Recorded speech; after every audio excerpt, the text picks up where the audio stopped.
Good morning. We are continuing with our chapter E. So before spring break, we started, and remember we have our key terms. Remember, these key terms will come back. We will see these on the quizzes. We need to know them. So our first one is integrity, to be faithful and consistent in living out your beliefs and moral principles.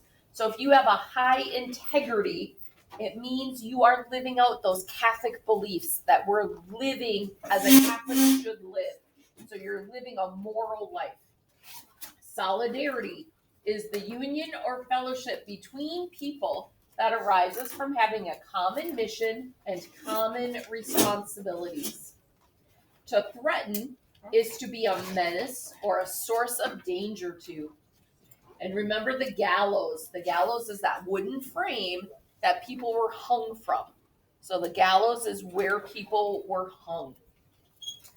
2 weeks ago, before break, we read our first section about Rebecca. We had already read about Rebecca, the mom to Jacob and Esau, and how she helped Jacob kind of trick Esau into giving away his inheritance and his blessing. They tricked Isaac. So Jacob would be the one that would inherit everything. Rebecca, as the mom, she was playing some trickery, but she knew Jacob would be a better leader. Even though God knows the reason why she was doing it, he didn't like the way she went about doing it, that it wasn't right, that even though she knew that it was better, she still was sneaky and devious. Then we learned about Ruth and how Ruth helped take care of her mother-in-law, Naomi, even though Naomi said, "Oh, my son died, you can go back to your family so you can have your own life." She said, "No, I'm going to stay and take care of you." And she went with her back to Naomi's homeland and ended up meeting, Ruth? No, who did Ruth meet? Naomi. Was it No, Naomi was the mother-in-law. Was it Boaz. I knew it wasn't Baal. Boaz. So she ends up meeting Boaz. He lets her work in his fields. He finds out just what an upstanding, good person she is. So he marries her to take care of her, to take care of Naomi. So he, what did they call it?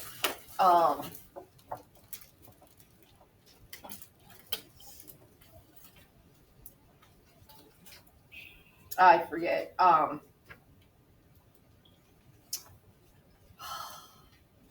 It wasn't a birthright. It was I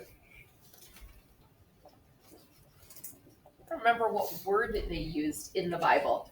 But he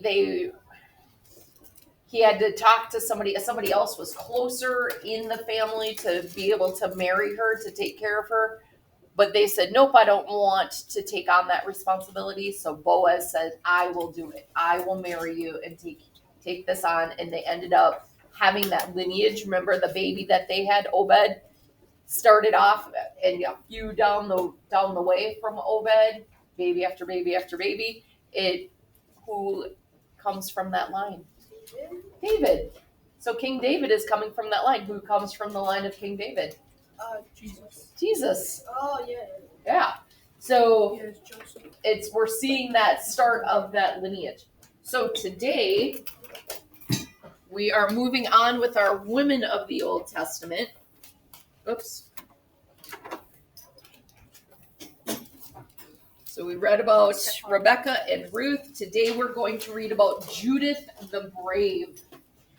So we will see that there is chapter 10, and then there's a comma and a 12 and 13. Somebody thought that meant it was verses 12 and 13, but in order for it to be verses, we need that colon in there. So with that comma, it means that there are 3 chapters we need to read. Chapter 10, chapter 12, and chapter 13. So we need to read all 3 chapters to learn about Judith. And we're going to read about what Judith did, what her bravery was. Oh, here's what we're going to do with today's reading. Is I'm going to have you read these chapters on your own.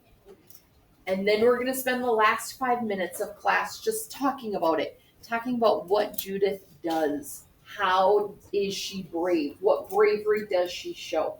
So I want you to read chapter 10, 12, and 13 on your own. You can answer the questions. There's story elements. You need to put them in order. So as you're reading, make sure you're looking at the order of stuff on your paper so you can put them in order, and then we're going to talk about it. So if you are listening at home, you're just going to do the reading on your own and put them in order, and we are moving on from there. So we hope you are well and have a good day.